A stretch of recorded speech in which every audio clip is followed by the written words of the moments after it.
กดเลยมันตัวแรกมันตัวแรกเลยมัน3 เต้ม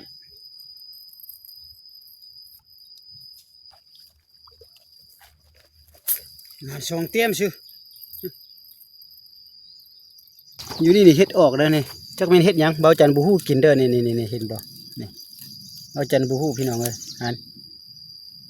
เฮ็ดปลูกบ่เฮ็ดหยังก็บ่เข้าใจพี่น้องเอ้ยถ้าสบายดีพี่น้องที่เข้ามาติดตามรับชมเบาจันออกมาขวางแห่เด้อแต่ว่าช่วงเมื่อวานมื้อซื่นเพิ่นแหละฝนตกกันนะเบาจันคาวิก็บ่ได้มาแต่ว่ามื้อนี้ก็ออกมาสายละ1 โมง 2 โมงนี่แหละก็บ่จักสิหมานบ่หมานบ่ก็รอลุ้นรับชมกันก่อนเอาบุญเฮาออกมาก็บ่มีหยังมีแต่แห่ด่างเดียวคือเก่าพี่น้องเอ้ยนี่เอาแห่ด่างเดียวมาเนาะก็เบิ่งติดตามน้ำเบาจันเบิ่งว่าสิหมานบ่นะจะได้กินจักตู่จักแต้มบ่ไปเบิ่งก่อนพี่น้องเอ้ยนี่บรรยากาศเด้อบรรยากาศอยู่ทุ่งอยู่ทาเลยนะนี่อยู่ทุ่งอยู่ทาเพิ่นน่ะเขาก็มาเลี้ยงงัวเลี้ยงควายหลายได้พี่น้องเอ้ยจะมีบ่เพราะเฮามาแรงโพดคันจะมาค่ำประมาณ5 6 โมงนี่น่าจะได้กินอยู่คันน้ำคนก็ยังไข่แน่พี่น้องเอ้ยเนาะนี่น้ำมันยักใส่น้อยนึงแล้วพี่น้องแล้วก็มาเอาบรรยากาศอยู่ป่าอยู่ดงคือเก่าพี่น้องอันนี้นี่เฮ้ยเพิ่นมาเลี้ยงควายเลี้ยงงัวเนาะบ่แม่นควายพี่น้องเอ้ยหลายตัวเติบเด้อเพิ่นเลี้ยงกันนี่ถามเพิ่นว่าราคาก็ดีกินแต่ตะกี้นี่แม่งัวบ่มีหญ้ากินน่ะตัวก็จอยๆผอมๆเลยเดี๋ยวนี้เนี่ยอ้วนดีเว้ยราคาดีได้เนาะเราจะฟังแห่เบิ่งก่อนเนาะพี่น้องเนาะสิหมานบ่นะลองเบิ่งก่อนพี่น้องเอ้ยโอ้งัวมีแต่ตุ้ยๆหมดเฮ้ยนั่นโอ้แถวนี้นะเขาบ่มาไถนาแถวเนาะเขาสิบ่เฮ็ดบ่ว่าบ่อื่นหินไถหมดแล้วแถวนี้ยังเชื่ออยู่อันนี้ของอนาพวกเราสูงแม่นบ่เราสูงพี่น้องเราสูงเขานะแต่ว่าเขายังบ่มาไถเถอะพี่น้องเอ้ยไปขออนุญาตวานแห่ก็เด้อพี่น้องเอ้ย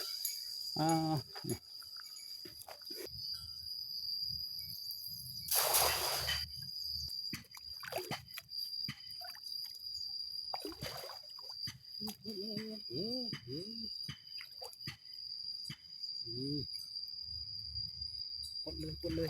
มันตัวแรกเลยพอได้ไปเลยเหยียบใส่เลยพี่น้องเอ้ยใส่ถุงก่อน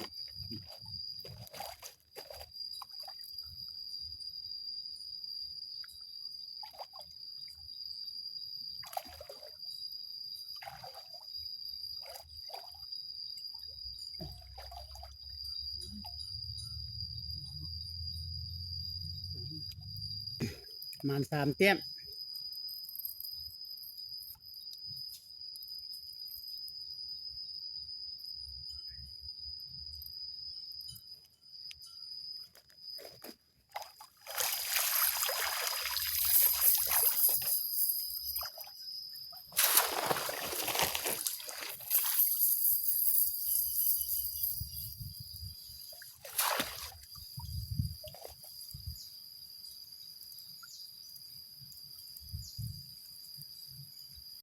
ไปพี่น้องไปเบิ่งบอลนี่ก่อนช่วงนี้ก็เอาคลิปหาอยู่หากินหาปูหาปลามาให้พี่น้องได้เบิ่งได้ชมน้ำกันเด้อพี่น้องเอ้ยไปแนวอื่นกับบ่มีบอลไปแล้วเข้าป่าบ่ได้พี่น้องเอ้ยโอ้มียุงมีมดมีแมงหลายโอ้ยโอ้ขี้ยายังหลายนะน้ำให้มันฝุ่นแห้งๆแล้วก็น้ำลุไปเซาะไปเอาขี้ยาไหลลงเลยเอาเวลาหวานแห่นี่สิบ่มีอันเกาะอันกายล่ะเดี๋ยวนี้มันมีอันขี้เละผักตบนี่นะหลายพี่น้องนี่ป่าน้อยเชียวนี่ก็มีบ่นี่ก็เบาจันมาหลายเธอเลยเด้อ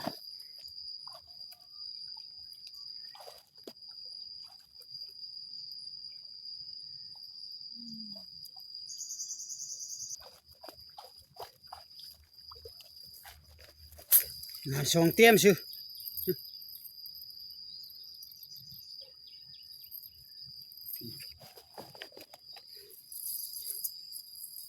โอ้ยขี้ตะเละหลายพวกพี่น้องเอ้ย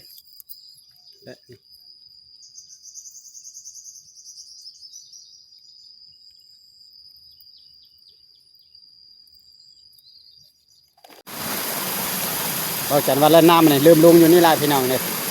ถ้าว่าฝนลายมันจะลงหลายเลย แต่ไปขวางอยู่นี่ก่อนนี่มีบาทแห่2-3 บาทเด้อพี่น้องบ่ได้ขวางหลายบาทนะแต่ว่าเอาลองเบิ่งนะพี่น้อง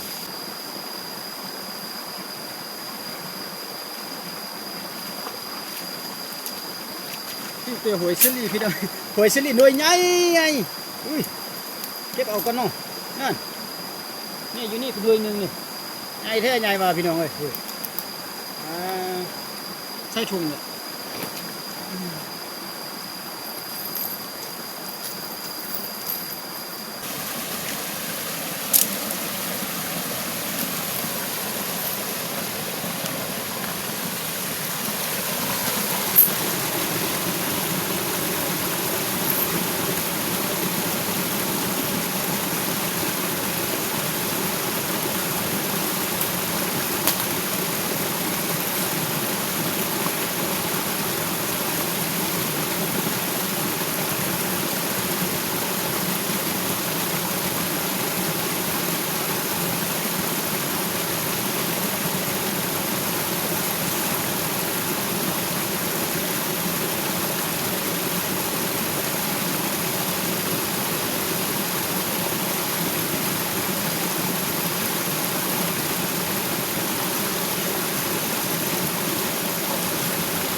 ย่างขึ้นไปถึงนี่ก่อน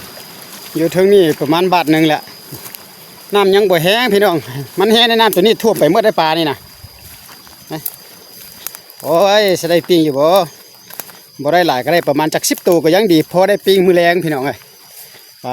ปลานี่เต็กโกยมานี่อยู่นี่เขียวเมื่อเป็นแต่หญ้าตายเมื่อเดี๋ยวนี้นี่เขียวทุ่มมัดพี่น้องเลย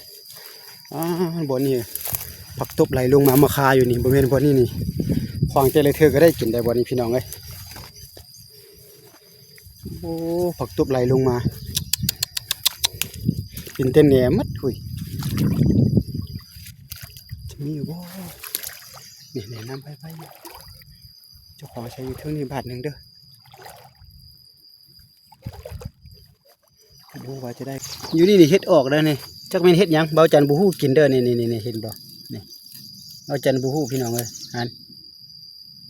เฮ็ดปลูกบ่เฮ็ดหยังก็บ่เข้าใจพี่น้องเอ้ยแต่บ่ออกหลายพี่น้องเด้นี่ดอกนึงนี่อยู่นี่ตะกี้ก็เขาเคยบอกว่ามักมีเฮ็ดออกอะไรมันเธอก็น่าจะออกหลายอยู่แต่ว่ามันเฮ็ดหยังบ่อยู่นี่ดอกนึงมี3 ดอกนี่เนี่ยโอ้ทางพื้นดำๆไว้พี่น้องเอ้ยตัวนี้ใช่ปัดบ่ดำนี่ขาวๆบ่ฮู้ว่ามันเฮ็ดหยังเนาะพี่น้องเนาะคอมเมนต์มาให้เด้อเขาก็บ่ฮู้เด้อเบิ่งเด้อให้เบิ่งดีๆพี่น้องนี่เฮ็ดแบบนี้แล้วก็แบบนี้เรื่องเฮ็ดในเบาจันทร์บ่ฮู้ปานใดพี่น้องนี่ฮู้แต่น้อยนึงว่าเฮ็ดปวกบ่เฮ็ดขอนไม้บ่หยังบ่นี่ฮู้อยู่แต่เฮ็ดอยู่ดินมันจะมีหลายชนิดนะเฮ็ดกอเฮ็ดทานก็ฮู้อยู่เฮ็ดน้ำหมากก็ฮู้อยู่แต่ว่าแนวอื่นนี่จะบ่ฮู้ปานใดพี่น้องปิ่นเต้นแหนหมดพี่น้องบ่ได้ดอกมีบนขวางพี่น้องผักตบกับแคไว้เอาแท้เอาว่าป้าโทนั่นพี่น้องมากนี่ก็เห็นเขาก็ตุ้มกินอยู่แม่นบ่พี่น้องนี่บักหลายๆเพื่อเลยโอ้จิ้มอันเนี้ยขั้นเป็นตะกินก็คือมากินอยู่ใบมันหันนะ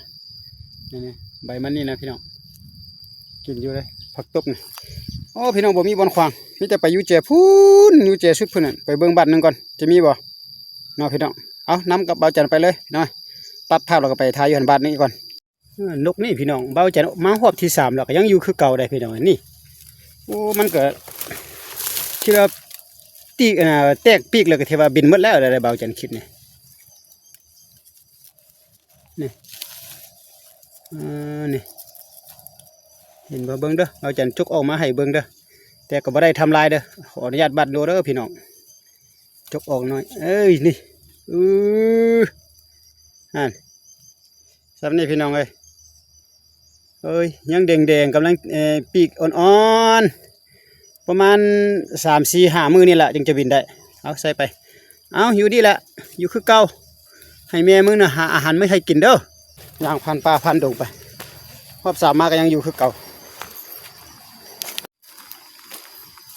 นะไปขออยู่ถึงอันบัดนึงก่อนโอ้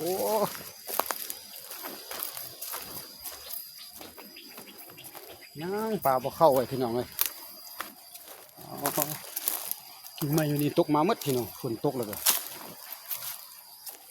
นี่น้ำนี่ก็ยังเป็นแกงน้อยๆไว้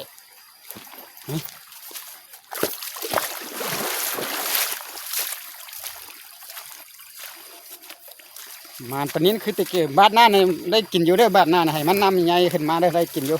บ่ได้บ่ว่าพี่น้องแน่นอนเธอหนึ่งบ่ได้ก็ต้องเธอหนึ่งน้ำเข้าทงนาหมด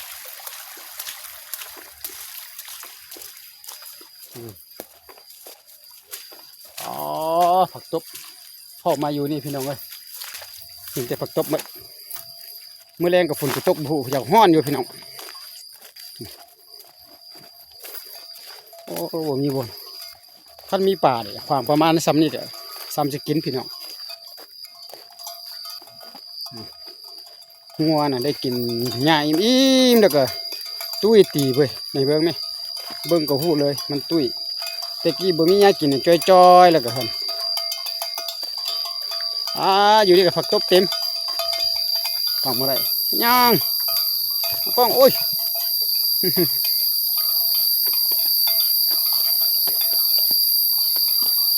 โอ้นานล็อกนี่พี่น้องอยู่นี่กับผักตบอยู่ห้องกับผักตบโอ้บ่มีน้องไอ้คนขวางห้วยตบมัด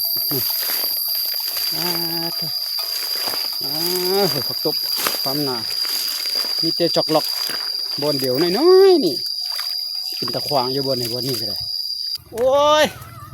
สรุปรวมแล้วกับพี่น้องบ่ได้กินได้พี่น้องบ่ได้กินยังพี่น้องได้ปลา5 ตัวซื้อไม่ได้เนาะจะกลับเพิ่นก่อนพี่น้องควางเห็ดประมาณ4 บาท5 บาทนี่ผู้สาวเพิ่นมาเล่นอยู่หันไปแล้วนี่นั่นลาก3ลาก4เพิ่นพี่น้องเขาเห็ดนะโมเมนต์โอ้พี่น้องไม่เอาว่าได้สาวมุ่งหันเพิ่นมาเล่นน้ำบ่จังไดจักมือมันละ3 คันเนี่ยพี่น้องสรุปรวมแล้วก็ได้เต็มประมาณนี้พี่น้องเอ้ยนี่หอย4 ตัวปลา5 ตัวหอยนี่มีอยู่หอยเฉลี่ยน่ะตัวใหญ่ๆน้อยเสียดายเลยเก็บมาเฉยๆนั่นเฮ็ดแนวใดกินพี่น้องเอ้ยปลา5 ตัวนี่จะปิ้งบ่มีแต่ปิ้งได้เนาะพี่น้องเนาะอ้อก็บ่ปิ่นลามก็บ่ปิ่นมกก็บ่ปิ่นมีแต่ปิ้งได้4 ตัวซื่อๆก็ประมาณนี้ล่ะหากินหาอยู่ก็บ่มีบนขวางได้มีผักตบหลายพี่น้องเอาขอขอบใจที่เข้ามาให้รับชมเบิ่งแล้วก็ฝากไลค์ฝากแชร์กันเด้อหากินหาอยู่ประมาณนี่แต่อาศัยแห่พื้นเดียวนี่แหละพี่น้องเอ้ยนี่มีแต่แห่เลยช่วงนี้ก็บาดหน้ามีไส้เดือนหาไส้เดือนมันยากโพดแล้วก็เลยว่าบ่ได้ปักเบ็ดบ่ซั่นบ่ปักเบ็ดก็หน้ากินตัวน้ำบุคคลนะแต่มันอยากใส่แบบนี้นี่มันล้วนไว้ใส่เลยต้องยามไวๆนี่นะเอาขอบใจพี่น้องพอกันในโอกาสหน้าหรือว่าคลิปหน้าสำหรับคลิปนี้แสดงความขอบใจบ๊ายบายครับบัดนี้นะท้องฟ้าในตอนแรกนี่ก็ยังดี